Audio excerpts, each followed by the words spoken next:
right. So this session is on the power of user-contributed content. It represents a case study from a project that we did about a year or two ago with American Friends Service Committee. And it was a really interesting experiment, and I think there's a lot for folks to learn about how to use storytelling, for actually to serve business goals, and in this case for a nonprofit organization. I'm going to skip over this quickly because you guys got the whole spiel this morning about who we are. But so I'm iannozzi. I'm the principal and founder of Message Agency. We're a Drupal shop here in Philadelphia. We're a 17-person shop and a full-service one. We're also, what's I think really interesting about us is we're a B corporation. Anybody know what a B Corp is? Okay. So we're, for those of you who don't know, we are a for-profit business, but we are certified and through a very rigorous certification process as a business that is organized to have a social or environmental impact as a fundamental part of what we do. So we operate very differently. Thank you. And it's very hard to do it, but we do it. And we only work with nonprofits, universities, foundations, and some government. And so we're very, very focused on the social sector, and in particular, how to really help those organizations use technology to advance their missions. So we feel like our impact is really through our clients and making sure that we're helping them do better. So, one of the things I just wanted to sort of start to talk about with this conversation is the power of storytelling. It's something that people kind of take for granted, and we tell stories all the time in various ways. But fundamentally, stories is a powerful way to connect, engage, and inspire people. And I don't think that people take it as seriously or think about it as strategically as they might. And when you're working with a sort of product company, or even a service company, it's not always as evident how powerful that is. When you're working with nonprofits and folks in the social sector, it's really imperative. It's a fundamental part of how you need to communicate to inspire people to donate, to volunteer, and get involved. One of the most powerful things is having users tell their own stories. There's, the marketing team, and they can, make up sort of, fake quotes and all of these things, and it's not as authentic. But it's very challenging to get end users to provide content online, and there's a series of challenges around it, right? So it's about the sort of quality of the content you're getting, how easy it is for that user to submit the content, so the whole sort of that experience, that the UX of actually providing that information, and then their motivation, right? Why should they even bother? So we really want to share this project with you because it was a really unique way of using storytelling to build a site exclusively, well, I'd say primarily, because there's some curation there on the organization's part, but most of the content on the site is user-driven. So it's very, very different. I'm hoping that you guys can walk away with some ideas and lessons that you'll be able to apply. And a little bit of background just on the organization. So let me just kind of move you ahead here. So has anyone heard of the American Friends Service Committee? So AFSC is an international Quaker organization, and they were founded in like 1917, so they've been around for a really, really long time. And they are an organization that, it helps organize people across the globe in areas where there is conflict. They will go in and volunteer and sort of be on the ground and help folks where there's conflict. And they also do a lot of advocacy around peace and social justice. And so they're a very different type of organization. So we had an opportunity to work with them on a very special project. This was their 100-year anniversary. And they wanted to use that opportunity to re-engage their base. They kind of lost contact with people over time. They really hadn't been able to find folks previously who were engaged with them. And this was an opportunity to celebrate what they had done over the last 100 years, but also re-engage that base and get people re-involved to, again, re-energize the organization. They are the kind of organization that had amazing stories already. I mean, they've done direct action and service all around the globe. So they just had, such a treasure of stories, and they didn't have a platform to tell it. So we came up with the concept of this site called Peaceworks.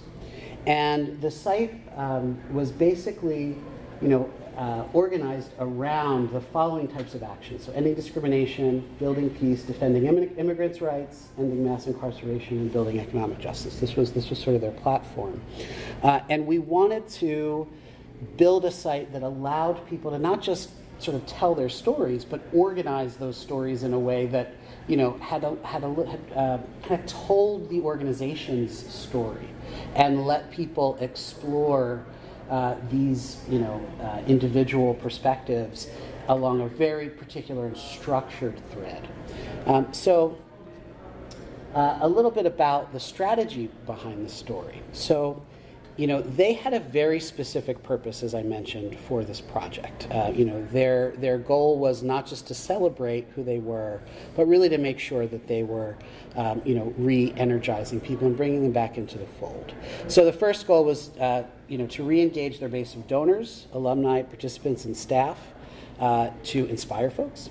And again, it was bringing people back to the table and reminding them of things they may have done 10, 15, or 20 years previously, and kind of re-inspiring them to do more. Another was to build a platform that would help support this AFSC alumni network. So there was a very specific initiative within AFSC that they were building this alumni network, and they really didn't know how to reach out. They had a very sort of, they had a close circle of people, but they weren't sure, they needed a mechanism to start building that network. And again, that network would speak to the other goals, which was increasing donations. And this was a way to start an engagement ladder with those alumni and friends. It was also a way to actually just do a fundamental collecting information to re-engage them. It was also a way, because this was public facing, to expose a broader base to what AFSC was. It's hard to kind of, for folks who may be interested but don't really understand the organization, it's hard to envision what they do. It's a little vague. And this gave very, very specific examples of how people could get involved. And how people get involved changes with every person. So this was a way to reflect that. And it also would help them target, in particular, younger, donors and volunteers, because they had an aging support base, right? They had folks who are really committed, but they were having some challenges bringing in younger folks. And so this was also a way to promote that. And finally, it really was a way of unifying the narrative about their work, and it was across time and geography.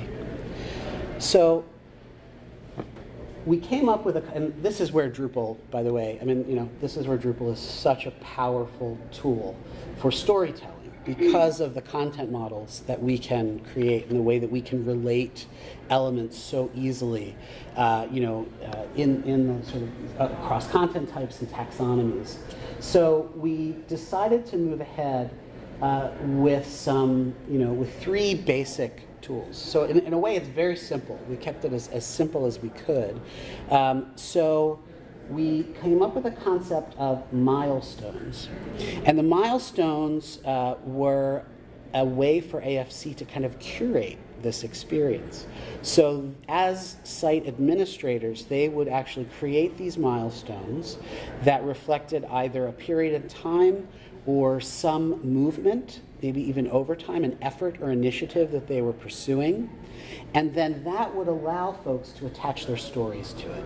And instead of just having a a very flat taxonomy, or maybe with a description or some kind of list, it actually gave the ability to have dimension to that thing. So that in itself had content and provided meaning, but it also let AFSC tell its story from its perspective. These are the important things and the important milestones in our history that we need to convey to folks.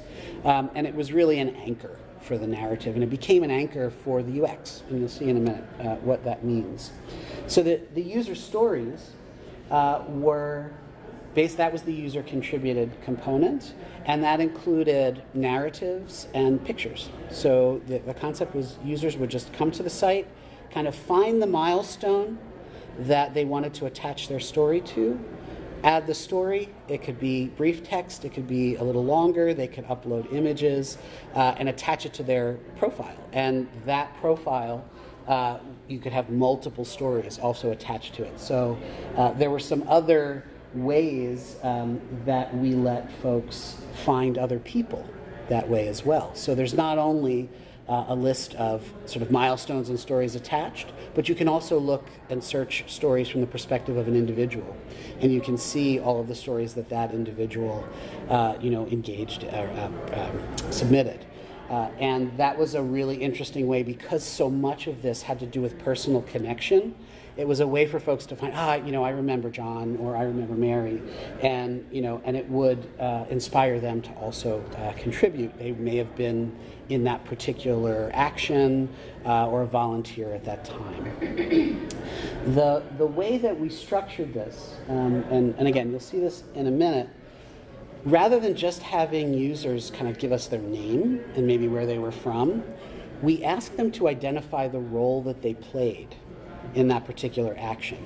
And so it kind of gave them a template for what their sort of what their perspective was on something. So we came up with this syntax, and it's a field, and it had two inputs. It's I was or am, and they would select was or am, and then there was a role. And we had predefined roles, so a volunteer, an activist, a staff member, a donor.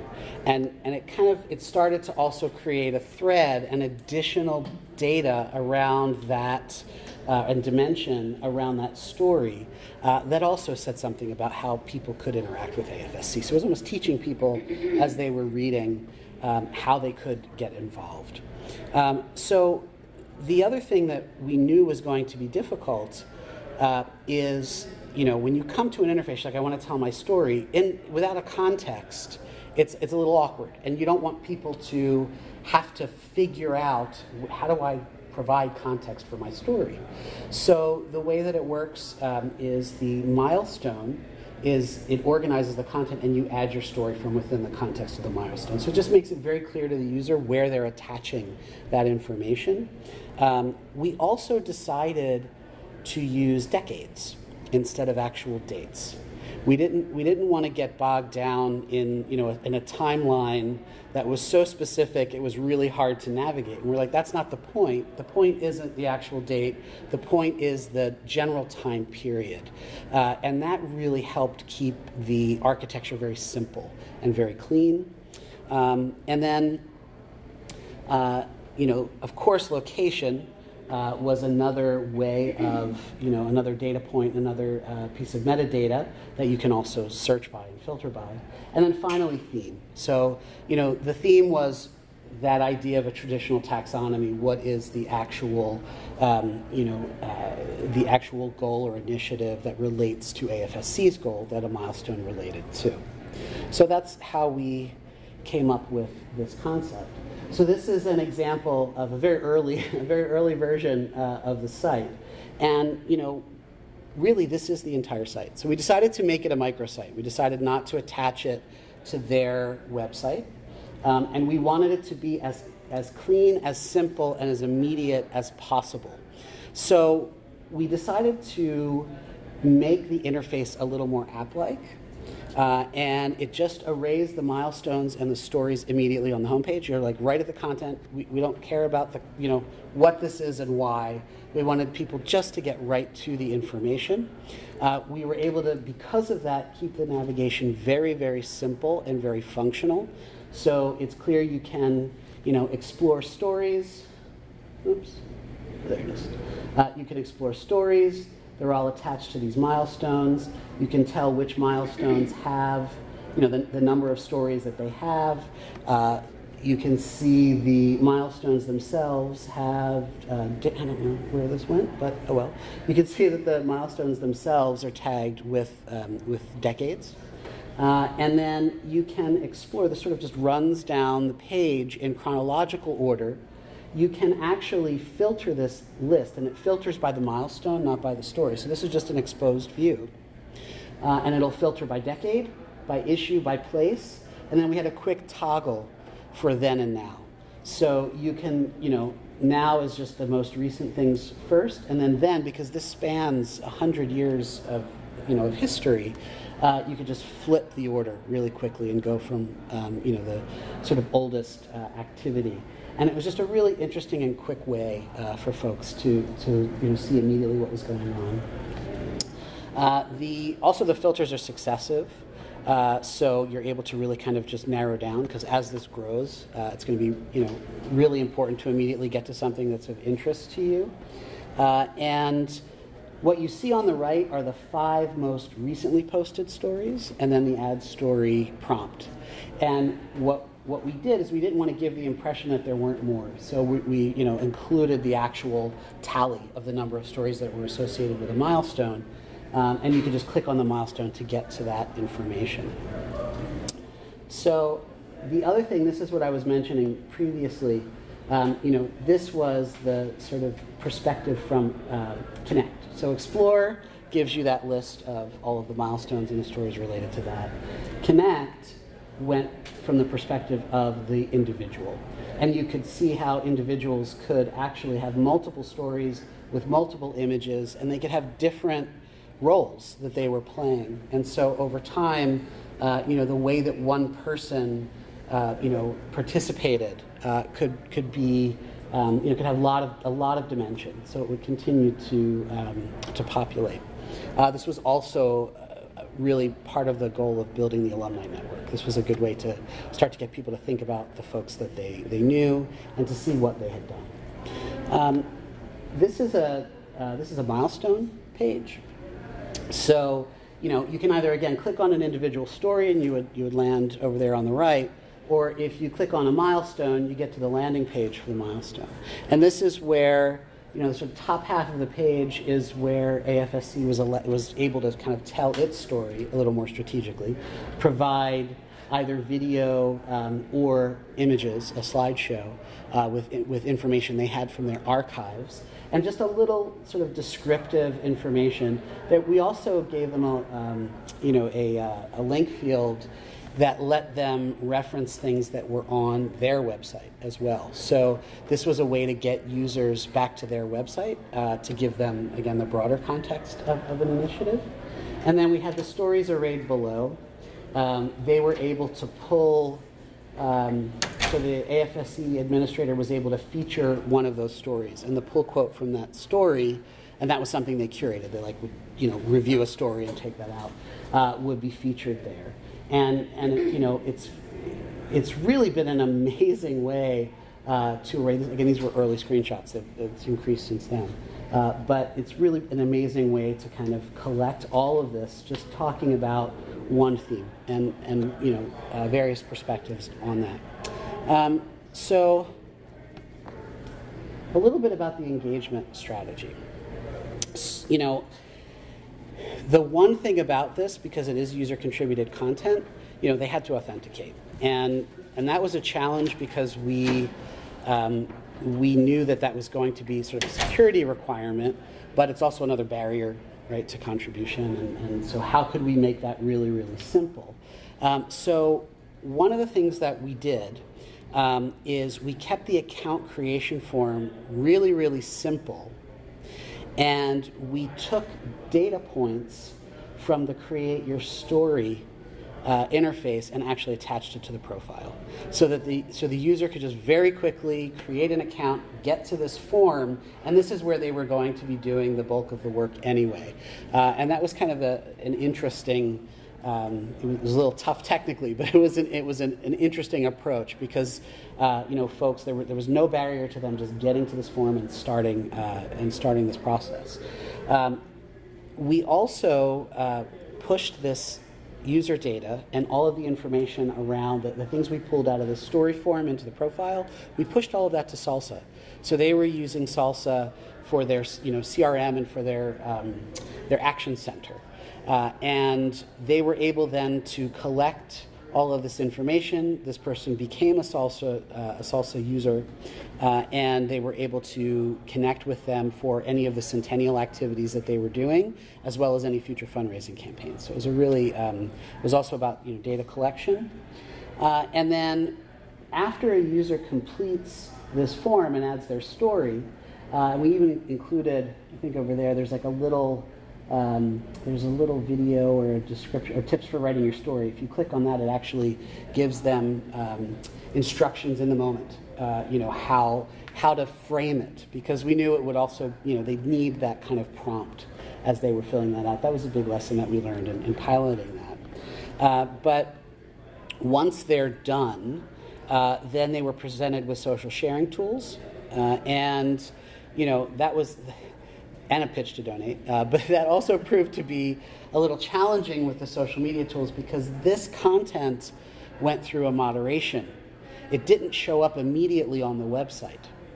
So we had to come up with a strategy where the content itself was published, in that if they wanted to share this in the moment, it was accessible, but they were sharing it on their the decision we made with the organization is they were posting this content, they were sharing it on their profile on a social media platform, and that was their responsibility. So if there was something about it that wasn't AFSC hadn't been able to review immediately, it wasn't on the AFC website. It was somewhere else, and someone wouldn't see it when they would click through.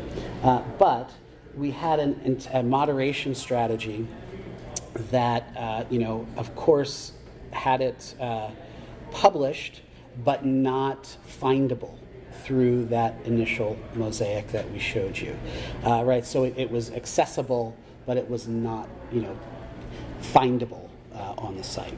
And they got very good at kind of getting on top of those reviews as soon as they came in. It also wasn't a flood of content, so it was easy enough for them to manage. And that's something that I think, it's a tough trade-off. We had a lot of debate about how to do this, but we really wanted to remove as many barriers as possible, especially early on, because making something like this effective requires as much content as you can get up there as quickly as you can, because then that, of course, if you go there and it's crickets, you're not really interested necessarily in participating. There's nothing here, and you leave.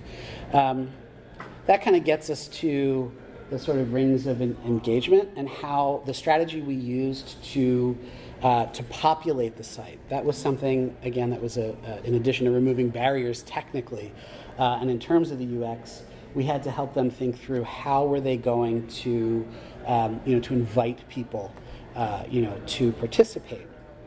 So the one thing that we had in this case was seed content.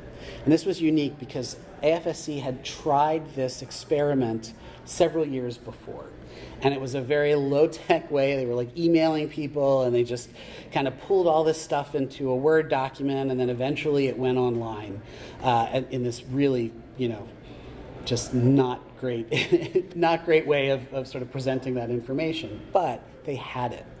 And that really helped us because it gave us an understanding of what people would be willing to kind of provide and contribute. We had some models to work from and what we thought could be possible.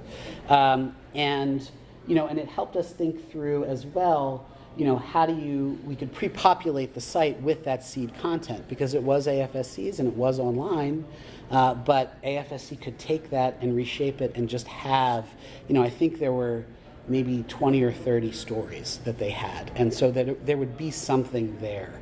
The next step is we piloted this with what we were calling core ambassadors. So they went out to folks who they knew were already in their circle, very interested in promoting the organization and celebrating their centennial, and motivated to kind of get others to be those ambassadors and get others to participate. So they were donors, staff, and volunteers. And the staff really played a key role. And there's a lot of staff profiles on here, and that really helped to seed content that really followed the format that we had developed. And then after that, they started rolling that out to broader networks. So they were using social media, they were using email, they were having the ambassadors send this information and share this information to try to gain traction. They also tied this site into in-person activity. So they had it was the Waging Peace Centennial Summit in Philadelphia a year ago, and they used this site as a central, as a sort of tool at the summit to get people to fill it out. So there was just lots of different ways and very creative ways that they used in order to gain traction. I think that this is probably the toughest aspect of this work. Making sure that you know where to go to market this and to get people engaged. I think this took a lot of thought, and I think the in-person aspect of it was actually really, really successful, and probably more so than just the sending things out. They found that really powerful. So we'll fast forward a little bit into the future. So they've collected 550 stories, which is pretty amazing, because it's not they're not just one-off comments. People are actually being thoughtful. They're writing about their experiences. We found that once they saw and read the experiences of others, it did inspire them, because they remembered. It was a process of sort of remembering a different time. They went hunting for old photographs. They did things that you wouldn't expect users to do, and so it was very successful from that perspective. And they continue, even after their centennial was over, they continue to collect stories on the site. They also, as a staff, completed 36 milestones. So there's a lot on there. I recommend you guys go and take a look at it. It's peaceworks.afsc.org. And they were able, through this, it was very successful as a campaign for them. Not only did they get 550 additional users, well, maybe not 550, maybe about 450 additional users and names and contact information. They did increase donations. Those folks also donated. There was a big bump, and that was at a time when the centennial was also about raising funds. So, but this alone, they saw a substantial increase in donations. And they also saw folks kind of re-engaging them. It really had made a difference. And then the other thing was great. We actually won a W3 award for this site in the UX category. And we were really, really excited about that. But it kind of demonstrated, really, I think, the power of thinking a little more creatively about the platform and how those stories get told. So just, a couple of quick lessons learned. I think the key one is gathering content from your users before you even start to design. Unfortunately, content is still king, queen. Content is really important, and I think even sometimes in this community we forget, and this kind of reflects what I was saying earlier in the keynote. The Drupal community now is expanding the sense of who is a developer and who has a stake in the platform, and I think there are more folks who see the power of Drupal for telling stories and for content strategy and content modeling, and and I think those voices are going to start to help impact how people think about projects like this. And it's just really important to kind of pilot things and get information first before you even start designing. Had we not had those initial stories, I don't know, we would have not really understood what is that user willing to give us, and maybe we would have designed, or maybe we would have over-designed. Maybe we would have expected more from them if we didn't have that. But it was great to kind of give us the shape of what we could expect. The other was tying this kind of a campaign to broader efforts. I don't know how many times people say this, but it's not build it and they will come, right? People have to have a reason to come and engage you.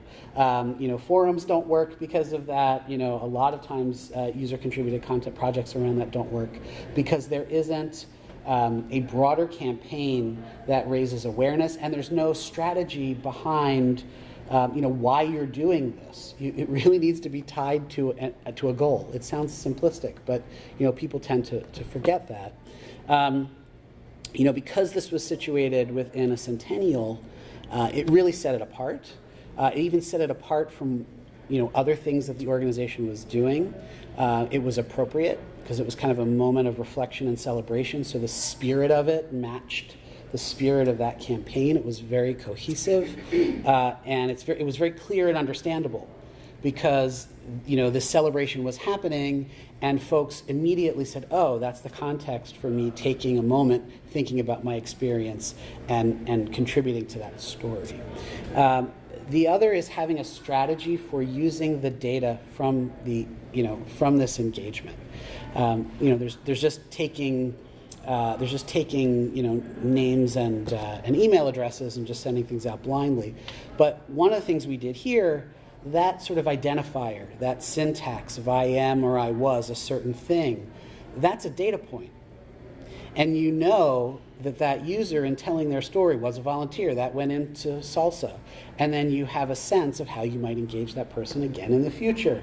It was a part of the storytelling process, but it became a piece of data that they could use later. So it was that worked out very well for them in considering that role.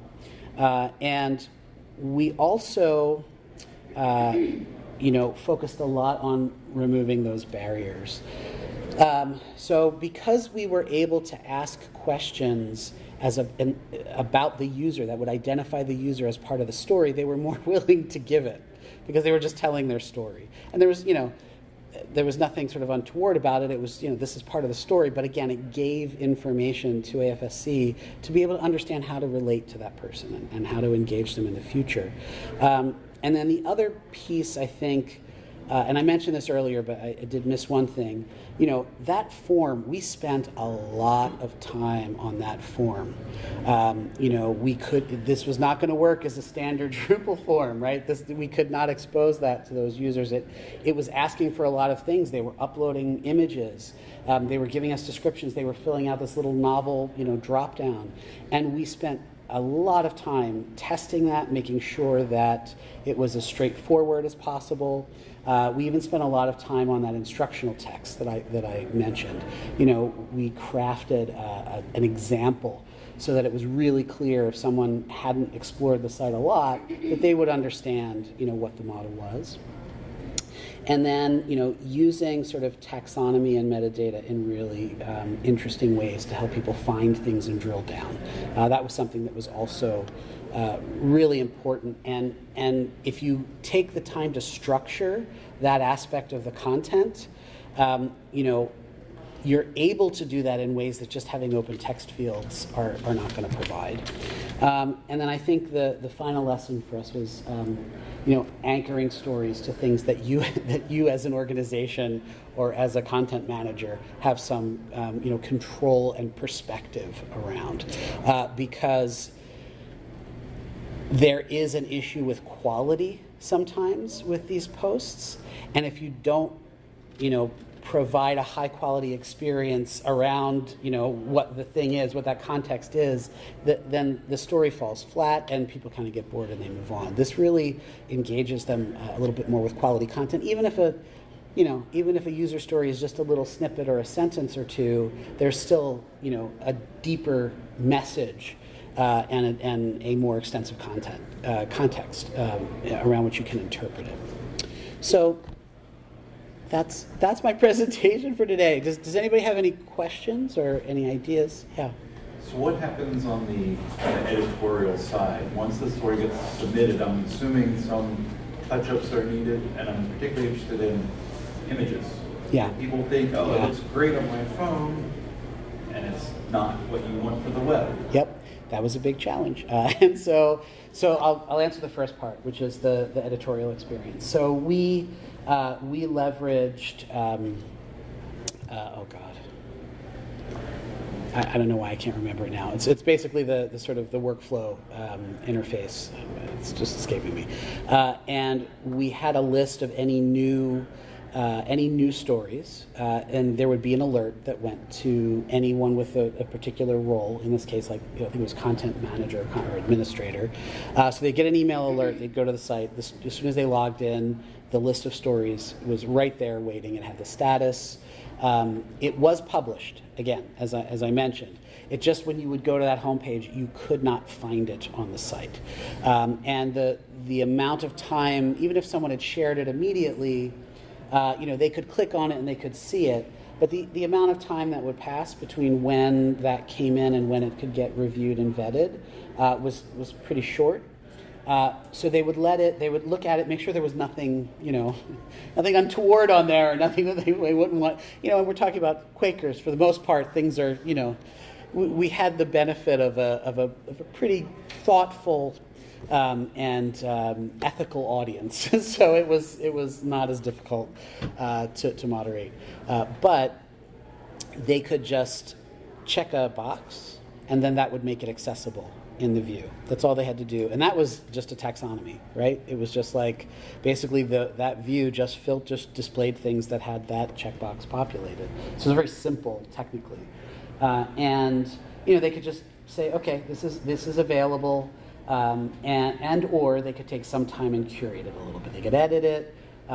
Images, a lot of times they would allow the image, even if it wasn't a great image, to exist, and then they would just get in touch with the person and say, hey, do you have a better image? Sometimes they would, optimize it. Sometimes people would load really, high resolution images, and so they would just kind of download them and optimize them and re-upload them. So there was a little bit of that maintenance, but for the most part, it was, it worked out pretty well. Yeah. Yes? So there were no limits on what kind of picture could be uploaded, or were there minimum sizing required? I'm just wondering if that's a barrier to entry if you have a minimum size. Yeah, there was a minimum, but we made it pretty high. I can't remember exactly what the file size limit was, but we did up it, because we ran into that in the pilot, and people were like, oh, I'm running into these problems. They don't know how to optimize their own images, so we opened that up a little bit, but we didn't want people uploading 6 megabyte images. Yeah. Yes? Could they save along the way if they didn't have, say, an image to start with? They could not. They could not. That was one thing. The budget did not allow us to create that kind of an experience where they could save and edit. And we tried to keep it quick and simple. That was where we spent all of our time on that interface, and really making it easy. I think they could edit at a later date. I believe, and I'm sorry I don't remember that, but I believe they could go back and edit and upload media if they didn't have that at the time of submission. Yes? So were the users that were creating the profiles, are they creating them themselves, or is there a main content editor that puts all these stories in based on the feedback, or is there just a new user every... New user. Okay. And then you would log in as your existing user to add multiple stories. And then the data points from the story, because they became part of the user's profile, the user record, they would show up in the profile. So, the user didn't have to go and fill out another form with additional information about them. Yeah. So this was built on a microsite, not connected to the main site. Was there any kind of syndication of these stories back to that main site? We did not do that, but that's something that could have been done easily. Yeah, because it was all CCK at the time. Yeah. Yes. This is more based on your lesson learned, and something that we struggle with a little bit, gathering content from your users before you do the design. So when that doesn't happen, what is the best approach that you try and solve that problem? I think it's starting very, very simple, right? So keep making that barrier really low and your expectations really low, and the design's going to have to compensate for that. But keeping it simple, and then you can always go back, and if it's designed properly, you can go back and add detail, add other fields, add other. I mean, it might require some grooming of existing content, but it's really starting simple. I think that's we were lucky in this case, but yeah, I think it would be. I have to go back and look at the average length of the submissions, but they were at least 2 paragraphs, and often with a photo, and that in itself was pretty impressive. We expected 1 or 2 lines, but people were really once they were asked for their story, they really started. These were emotional experiences for them. So I would also suggest thinking through, again, it's user-centered design, so thinking through what is the mindset of the folks you're trying to engage, and really understanding their psychology and what might motivate them to do this, what sort of they get out of it personally. Anything else, folks? Yeah. You said you spent a lot of time on the form testing. Like, what's a lot of time? Like, how many? Oh God, I don't want to think about it because I don't think we got paid for all those hours. But we did guerrilla testing. We piloted it with the core ambassadors and made revisions. We spent a lot of time on our own just because there were a lot of form overrides to get that form to work the way it did. I mean, the strategy I think was the right one, but it ended up being very costly in the end. And we didn't pass that on to the client, but we felt that was the right thing to do, and we knew that's what was going to make this successful. So we just we did it. But it was How many hours? Weeks. I mean, it was weeks we spent on that form. Yeah, it was a lot. This was Drupal 7 too. So Drupal 8 wasn't quite ready for this, so we had to do it in Drupal 7. I think if this was Drupal 8, it would have been a very different experience. But that was their 100-year anniversary. We needed to get this done in time for that. Yeah. Anything else, folks? Do you have any issues with like spam bots or anything like that hitting your form, and what was your strategy? They really haven't. And I'm pretty sure we have a CAPTCHA on there. They really haven't had a big issue with it. I don't know if it's because it's not the most well visited, right? I mean, it's a pretty small audience given given the entire internet. But yeah, they haven't had really any issues. They haven't had to clean a lot. Okay. Well, guys, thanks so much for sitting in here. Yeah, and I hope you guys enjoy the rest of the day. There's some pretty cool sessions today. Yeah, thank you.